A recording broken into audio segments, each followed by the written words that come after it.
So once again, the NFL is making things easier for the offense with the hip tackle rule. So essentially, the NFL is looking at the situation that happened to Tony Pollard when the defender tackled him, has arms around his waist, and then just kind of dropped his body on his foot. The same thing they're taking a look at. Same thing that happened to Patrick Mahomes as well too. The hip drop tackle, and I'll put some pictures up for reference so you can see. The NFL is taking a look at this rule, and they're basically saying, "Hey, look, this is hazardous. This is jeopardizing the players, and they're making a big public spectacle out of it." What can the players do? How do you expect a defender? How do you expect a defender in the NFL to be successful? And if you're so worried about NFL is so worried about making money selling tickets, it's taking the essence of football out of football. You know, you can't touch the quarterbacks, right? You can't hit people coming across the middle. You can't defensive holding. That's a new one. Defensive holding as well too. Defend. Defensive guys, they can't even barely touch a receiver after 5 yards. There's so many rules have been put in place for the offense to succeed and the defense to fail. It's crazy. So Richard Sherman came out basically. He tweeted this, and I'll put the tweet up as well too.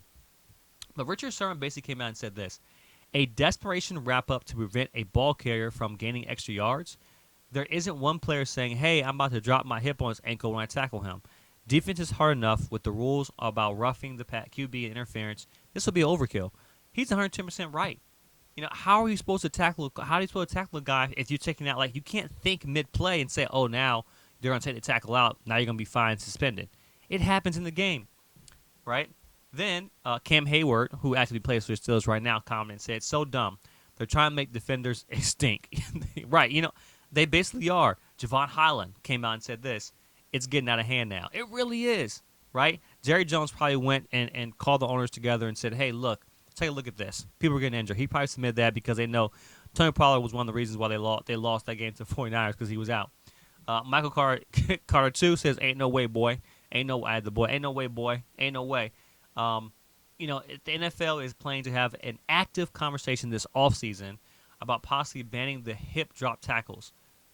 Like, how can you stop mid tackle and say, "You know what? I don't want to drop my hip. I'm going to let this guy score a touchdown." Because basically that's what's going to happen. When you're trying to stop somebody from getting extra yards and you putting your weight down, stops a guy. It's a football play. Simply what it is a football play. That's it. And there's no need to try to make football so preventable to the point where it's not football anymore. That's what they did with the Pro Bowl games, and I'm pissed off at that. So this hip tackle rule is just insane. They banned horse collars and low hits on the quarterback due to risk injury, right? The quarterback thing is football. I understand the horse collar and where that's going. I understand that because it can be violent. I definitely get that. But low hits on the quarterback, that's football, right? And if one man goes down, next man step up. Protect the quarterback. You don't have to worry about that. So we'll see what happens. I hope nothing happens or changes on the offseason. I was upset when I saw it, just like the players. Especially as a spectator who really enjoys the game and knows the game and loves the game. I just don't want to see good offense. If it's 3-3 and a barn burner, then hey, look, it's good and good football's getting played, good defense is getting played. I'm happy about it.